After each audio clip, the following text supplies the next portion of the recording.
वर्तमान जो विधायक हैं उनका सर्वे रिपोर्ट गलत है, दो सर्वे रिपोर्ट गलत चला गया। तो अब भाजपा ही यहाँ लड़ेगा, चूँकि जदयू जब माइनस होगा तो भाजपा का ही लड़ेगा। और भाजपा के लिए हम लोग राजेश चौधरी जब यहाँ बनेंगे विधायक तब यहाँ अमन चैन और शांति होगा इस क्षेत्र को। सदस्य बन के जो है जिस तरह से क्षेत्र का भ्रमण कर रहे हैं, तो इस बार बीजेपी आपको मौका देगी? प्रयास में है और माननीय विधायक जी भी आए हुए हैं। हम लोग इनको भी रिक्वेस्ट किए हैं, जो रुन्नी सैदपुर भाजपा के खाता में बोर्ड का जो बिल आया है ये समझिए बहुत ही अच्छा बिल है। उस समाज के लोग भी इसका समर्थन किए हैं। हमने क्या कहा, धारा 370 इस देश से कभी खत्म नहीं हो सकता था। देश के प्रधानमंत्री जी, आदरणीय गृह मंत्री जी ने काम किया। जो है यहाँ रुन्नी सैदपुर विधानसभा क्षेत्र से भाजपा सक्रिय सदस्य का जो है सम्मेलन था, जिसमें पूर्व विधायक यानी राजेश चौधरी जी के आवास पर जो है ये कार्यक्रम को रखा गया, जिसमें सैकड़ों के संख्या में जो है कार्यकर्ता यहाँ पहुँचे। और बथनाहा विधायक अनिल राम जी हैं और इनसे बात करवाते हैं कि आज क्या कुछ हुआ। सर, सबसे पहले आप लोगों का स्वागत है यहाँ। जी, बहुत धन्यवाद आपका। किन किन मुद्दों को लेकर के सर जो है आज का जो ये मीटिंग था वो था? भारतीय जनता पार्टी संगठन बेस्ड पार्टी है। हमारे बूथ पर जो है हमारे कार्यकर्ता हैं और भारतीय जनता पार्टी पूरे देश भर में सक्रिय, हमारा प्रत्येक 3 साल पर संगठन का चुनाव होता है। तो उसी क्रम में प्राथमिक सदस्यता फिर सक्रिय सदस्यता कराया जाता है। तो जो सक्रिय सदस्य बने हमारे, उनका सम्मेलन का कार्यक्रम ये था।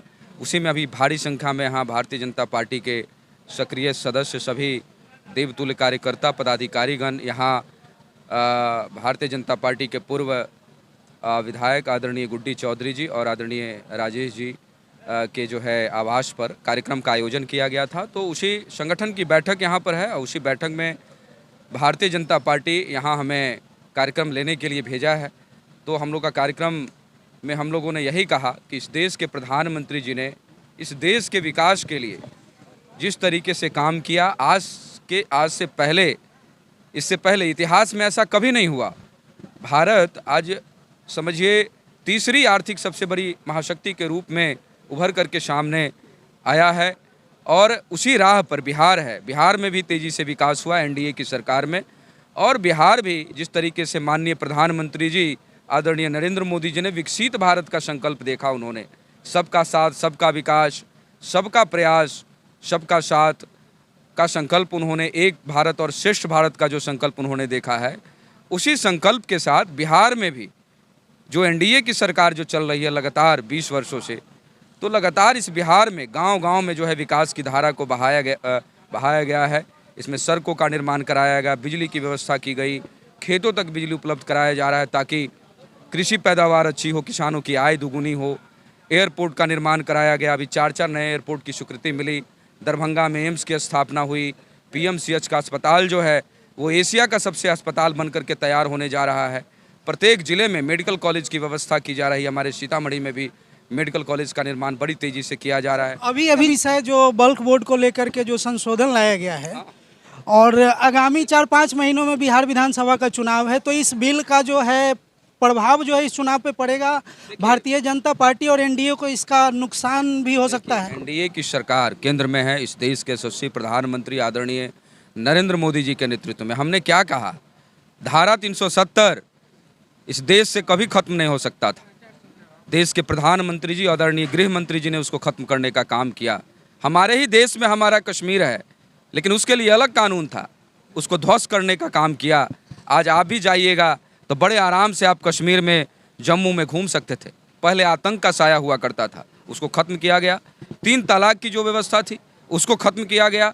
आज महिलाएं जिनके अधिकारों की बात हम लोग करते रहते हैं, उनको अधिकार देने का काम किया गया। 3 तलाक के माध्यम से महिलाओं का शोषण किया जाता था, उसी अल्पसंख्यक समाज की महिलाओं का शोषण किया जाता था। जो अक़लियत समाज के लिए जो वक्फ बोर्ड का जो बिल आया है, ये समझिए बहुत ही अच्छा बिल है। उस समाज के लोग भी इसका समर्थन किए हैं और समझिए इससे जो गरीब गुरबा लोग हैं उन लोगों के कल्याण के निहित ही ये कानून लाया गया है, इसमें किसी का नुकसान है। सर हम बात करेंगे खास करके रून्नी सैदपुर विधानसभा क्षेत्र को लेकर के। जैसे सर है पूर्व विधायक रह चुके हैं, सर आपको यहाँ की जनता जो है बहुत मिस कर रहा है, क्या कहेंगे? मतलब जिस तरह से आप पिछले कई सालों से भाजपा का जो है झंडा अपने कंधों पे ढो रहे हैं, लगातार जो है एक सक्रिय सदस्य बन के जो है जिस तरह से क्षेत्र का भ्रमण कर रहे हैं, तो इस बार बीजेपी आपको मौका देगी? हम लोग प्रयास में हैं और माननीय विधायक जी भी आए हुए हैं। हम लोग इनको भी रिक्वेस्ट किए हैं, जो रून्नी सैदपुर भाजपा के खाता में होना चाहिए, यहाँ फूल छाप का उम्मीदवार होना चाहिए। और यह उम्मीद है क्योंकि वर्तमान जो विधायक हैं उनका सर्वे रिपोर्ट गलत है, दो सर्वे रिपोर्ट गलत चला गया, तो अब भाजपा ही यहाँ लड़ेगा। चूँकि जदयू जब माइनस होगा तो भाजपा का ही लड़ेगा, और भाजपा के लिए हम लोग दिन रात प्रयास है जो यहाँ से भाजपा उम्मीदवार हो।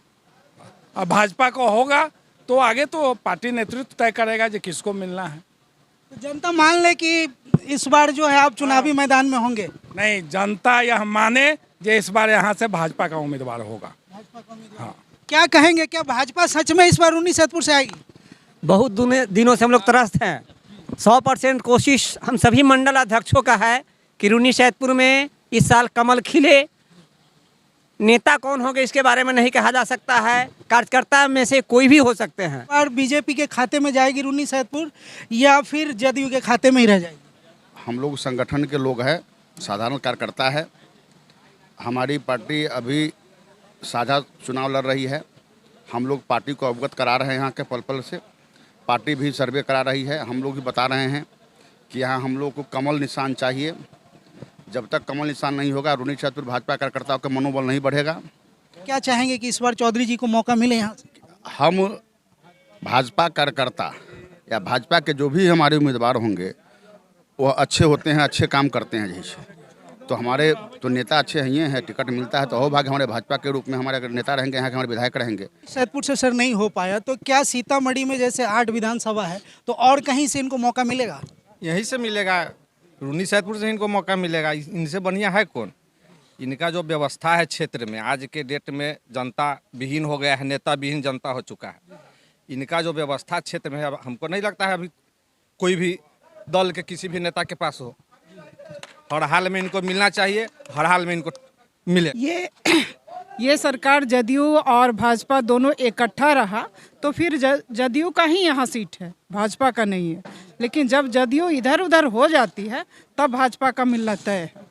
में हम लोग को राजेश चौधरी ऐसा नेता चाहिए जो यहाँ जो पहले से तो जो नेता लोग हैं वो बेलीन हो चुका है। यहाँ कोई किसी को कुछ कहने सुनने वाला नहीं है। ब्लॉक पर, थाना पर सब तर दलाल है और किसी को कोई कहने वाला नहीं। सिर्फ राजेश चौधरी जब यहाँ बनेंगे विधायक तब यहाँ अमन चैन और शांति होगा, इस क्षेत्र को कल्याण होगा।